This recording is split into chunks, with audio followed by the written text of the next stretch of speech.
Vous écoutez la leçon biblique de l'Église de la Science chrétienne indépendante de Plainfield, située à Plainfield, New Jersey, États-Unis d'Amérique. Sujet: les mortels et les immortels. Texte d'or, 1 Timothée. Au roi des siècles, immortel, invisible, seul Dieu soit honneur et gloire au siècle des siècles. Amen. Lecture alternée. Psaume. Seigneur, tu as été pour nous un refuge de génération en génération. Avant que les montagnes fussent nées, et que tu eusses créé la terre et le monde, d'éternité en éternité tu es Dieu. Poussez vers l'Éternel des cris de joie, vous tous, habitants de la terre. Sachez que l'Éternel est Dieu. C'est lui qui nous a fait, et nous lui appartenons. Nous sommes son peuple et le troupeau de son pâturage. Entrez dans ses portes avec des louanges, dans ses parvis avec des cantiques. Célébrez-le, bénissez son nom. Car l'Éternel est bon, sa bonté dure toujours, et sa fidélité de génération en génération. La Bible. L'Esprit lui-même rend témoignage à notre esprit que nous sommes enfants de Dieu. Or, si nous sommes enfants, nous sommes aussi héritiers, héritiers de Dieu et co-héritiers de Christ. Élie, le Tishbite, l'un des habitants de Galaad, dit à Akab: « L'Éternel est vivant, le Dieu d'Israël dont je suis le serviteur. Il n'y aura ces années-ci ni rosée ni pluie, sinon à ma parole. » Et la parole de l'Éternel fut adressée à Élie en ces mots. « Pars d'ici, dirige-toi vers l'Orient, et cache-toi près du torrent de Kérith, qui est en face du Jourdain. Tu boiras de l'eau du torrent, et j'ai ordonné aux corbeaux de te nourrir là. » Il partit et fit selon la parole de l'Éternel. Les corbeaux lui apportaient du pain et de la viande le matin, et du pain et de la viande le soir, et il buvait de l'eau du torrent. Alors la parole de l'Éternel lui fut adressée en ces mots. « Lève-toi, va à Sarepta, qui appartient à Sidon, et demeure là. Voici, j'y ai ordonné à une femme veuve de te nourrir. » Il se leva, et il alla à Sarepta. Comme il arrivait à l'entrée de la ville, voici, il y avait là une femme veuve qui ramassait du bois. Il l'appela et dit, « Va me chercher, je te prie, un peu d'eau dans un vase, afin que je boive. » Et elle alla en chercher. Il l'appela de nouveau et dit, « Apporte-moi, je te prie, un morceau de pain dans ta main. » Et elle répondit, « L'Éternel, ton Dieu, est vivant. Je n'ai rien de cuit, je n'ai qu'une poignée de farine dans un pot et un peu d'huile dans une cruche. Et voici, je ramasse 2 morceaux de bois. Puis je rentrerai, et je préparerai cela pour moi et pour mon fils. Nous mangerons, après quoi nous mourrons. » Élie lui dit, « Ne crains point, car ainsi parle l'Éternel, le Dieu d'Israël. La farine qui est dans le pot ne manquera point, et l'huile qui est dans la cruche ne diminuera point, jusqu'au jour où l'Éternel fera tomber de la pluie sur la face du sol. » Elle alla, et elle fit selon la parole d'Élie. Et pendant longtemps, elle eut de quoi manger, elle et sa famille, aussi bien qu'Élie. La farine qui était dans le pot ne manqua point, et l'huile qui était dans la cruche ne diminua point, selon la parole que l'Éternel avait prononcée par Élie. Après ces choses, le fils de la femme, maîtresse de la maison, devint malade, et sa maladie fut si violente qu'il ne resta plus en lui de respiration. Il lui répondit, « Donne-moi ton fils. » Et il le prit du sein de la femme, le monta dans la chambre haute où il demeurait, et le coucha sur son lit. Puis il invoqua l'Éternel et dit, « Éternel, mon Dieu, je t'en prie, que l'âme de cet enfant revienne au-dedans de lui. L'Éternel écouta la voix d'Élie, et l'âme de l'enfant revint au-dedans de lui, et il fut rendu à la vie.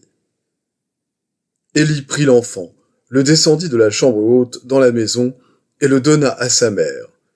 Et Élie dit, vois, ton fils est vivant. Et la femme dit à Élie, je reconnais maintenant que tu es un homme de Dieu, et que la parole de l'Éternel dans ta bouche est vérité.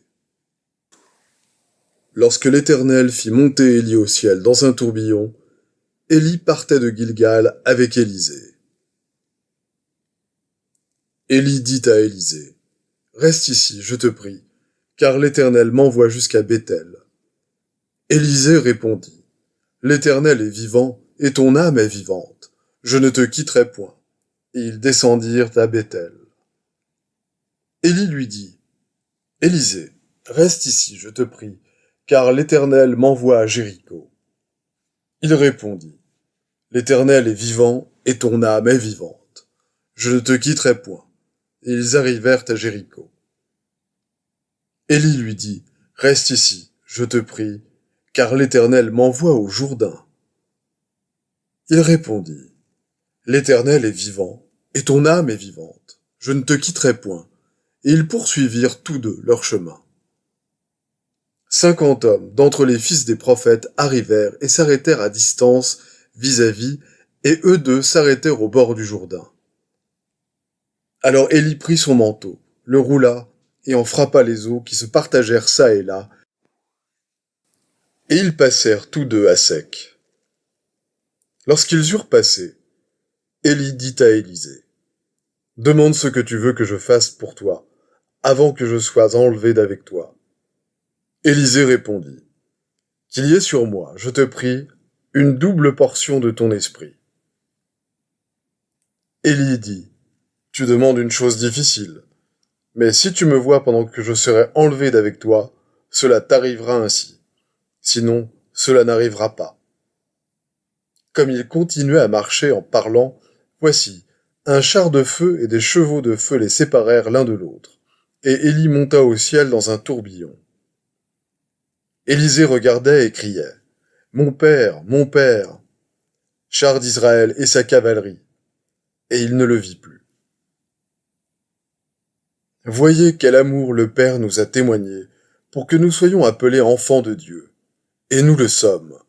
Si le monde ne nous connaît pas, c'est qu'il ne l'a pas connu. Bien-aimés, nous sommes maintenant enfants de Dieu, et ce que nous serons n'a pas encore été manifesté, mais nous savons que lorsque cela sera manifesté, nous serons semblables à lui, parce que nous le verrons tel qu'il est. Quiconque a cette espérance en lui se purifie comme lui-même est pur. Je vais maintenant lire les passages corrélatifs tirés du livre d'études de la science chrétienne, Science et santé, avec la clé des Écritures de Mary Baker Eddy. L'homme est immortel et vit de par l'autorité divine. Père-Mère est le nom de la divinité, nom qui indique sa tendre relation à sa création spirituelle, comme l'exprima l'apôtre qui cita en les approuvant ces paroles d'un poète classique. Nous sommes de sa race. Dans la science, l'homme naît de l'esprit. Le beau, le bon et le pur constituent son ascendance.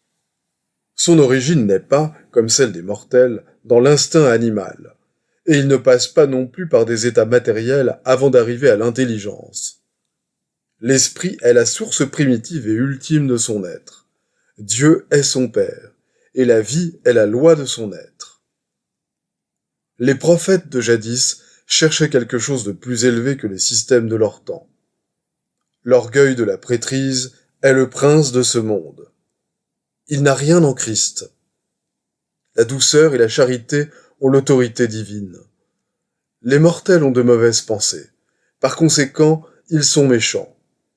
Ils ont des pensées maladives, et ainsi ils tombent malades. Si le péché rend les hommes pécheurs, seule la vérité et l'amour peuvent les libérer. Si un sens de maladie cause la souffrance, et si un sens de bien-être la neutralise, la maladie est mentale, non matérielle, D'où le fait que seul l'entendement humain souffre, est malade, et que seul l'entendement divin guérit. L'homme est plus qu'une forme matérielle renfermant un entendement qui doit s'échapper de son enveloppe pour devenir immortel. L'homme reflète l'infinité, et ce reflet est la vraie idée de Dieu. Dieu exprime en l'homme l'idée infinie qui se développe à jamais, et qui partant d'une base illimitée, s'élargit et s'élève de plus en plus. L'entendement divin maintient distinctes et éternelles toutes les identités, depuis celle d'un brin d'herbe jusqu'à celle d'une étoile. Voici les questions qui se posent. Qu'est-ce que les identités de Dieu? Qu'est-ce qu'une âme? La vie ou l'âme existe-t-elle dans la chose formée? Rien n'est réel et éternel, rien n'est esprit, hormis Dieu et son idée. Le moyen par lequel on apprend à connaître l'immortalité et la vie n'est pas ecclésiastique, mais chrétien. Non humain, mais divin. Non physique, mais métaphysique. Non matériel, mais scientifiquement spirituel. L'existence mortelle est une énigme. Chaque jour est un mystère. Le témoignage des sens corporels ne peut nous apprendre à distinguer ce qui est réel de ce qui est délusoire. La fausse évidence du sens matériel contraste de manière frappante avec le témoignage de l'esprit.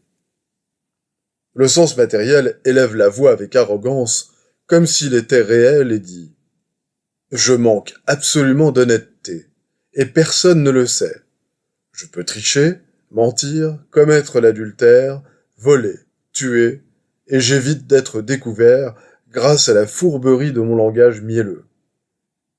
Ayant des tendances animales, des sentiments trompeurs, des intentions frauduleuses, je compte faire de la courte durée de ma vie un jour de fête.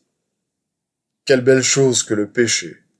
Comme le péché réussit, là même où la bonne intention est obligée d'attendre. Le monde est mon royaume. Je trône dans les splendeurs de la matière. Mais un coup, un accident, la loi de Dieu peuvent d'un moment à l'autre annihiler ma paix, car toutes mes joies imaginées sont funestes. Comme la lave jaillissante, je me répands, mais n'aboutis qu'à mon propre désespoir, et je brille de l'éclat d'un feu qui se consume. L'esprit, portant un témoignage contraire, dit « Je suis esprit. L'homme dont les sens sont spirituels est ma ressemblance. Il reflète l'intelligence infinie, car je suis infinité. La beauté de la sainteté, la perfection de l'être, la gloire impérissable. Tout est à moi, car je suis Dieu. Je donne l'immortalité à l'homme, car je suis vérité. Je renferme et communique toute félicité, car je suis amour. Je donne la vie, sans commencement et sans fin, car je suis vie. Je suis suprême et donne tout, car je suis entendement. Je suis la substance de tout, parce que je suis celui qui dit « je suis ». La compréhension que la vie est Dieu, esprit, prolonge nos jours en fortifiant notre confiance dans l'impérissable réalité de la vie, dans sa toute-puissance et son immortalité. Cette foi repose sur un principe compris.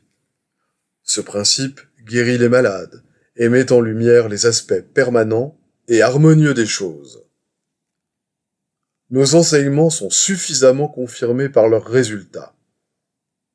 Lorsque vous appuyant sur ces instructions, vous réussissez à bannir une maladie grave, la guérison montre que vous comprenez cet enseignement et en conséquence, vous recevez la bénédiction de la vérité. L'idée immortelle de la vérité, dans son vol rapide, traverse tous les siècles, rassemblant sous ses ailes les malades et les pécheurs. Mon espérance lassée tâche de discerner le jour bienheureux où l'homme reconnaîtra la science du Christ et aimera son prochain comme lui-même, où il percevra clairement l'omnipotence de Dieu et le pouvoir guérisseur de l'amour divin dans ce qu'il a fait et ce qu'il fait actuellement pour l'humanité. Les promesses seront accomplies. Le temps de la réapparition de la guérison divine est de tous les âges, Et quiconque met son tout terrestre sur l'autel de la science divine, boit dès à présent de la coupe du Christ, et est doué de l'esprit et du pouvoir de la guérison chrétienne. Question. Quel est l'exposé scientifique de l'être? Réponse. Il n'y a ni vie, ni vérité, ni intelligence, ni substance dans la matière. Tout est entendement infini et sa manifestation infinie, car Dieu est tout en tout. L'esprit est la vérité immortelle. La matière est l'erreur mortelle. L'esprit est le réel et l'éternel. La matière est l'irréel et le temporel. L'esprit est Dieu, et l'homme est son image et sa ressemblance. Donc l'homme n'est pas matériel, il est spirituel. Les devoirs quotidiens de Mary Baker Eddy. Prière quotidienne. Il sera du devoir de tout membre de cette Église de prier chaque jour. Que ton règne vienne, que le règne de la vérité, de la vie et de l'amour divin soit établi en moi et élimine de moi tout péché, et puisse ta parole enrichir les affections de toute l'humanité et la gouverner. Règles pour les mobiles et les actes. Ni l'animosité, ni un attachement purement personnel ne doivent déterminer les mobiles ou les actes des membres de l'Église mère. Dans la science, l'amour divin seul gouverne l'homme, et un scientiste chrétien reflète les douces aménités de l'amour en réprouvant le péché et en manifestant un véritable esprit de fraternité, de charité et de pardon. Les membres de cette Église doivent journellement veiller et prier pour être délivrés de tout mal, pour ne pas prophétiser, juger, condamner, conseiller, influencer ou être influencé d'une manière erronée. Vigilance face au devoir. Il sera du devoir de chaque membre de cette Église de se défendre journellement contre la suggestion mentale agressive et de ne pas se laisser entraîner à oublier ou à négliger son devoir envers Dieu, envers son leader et envers l'humanité. Par ses œuvres, il sera jugé et justifié ou condamné.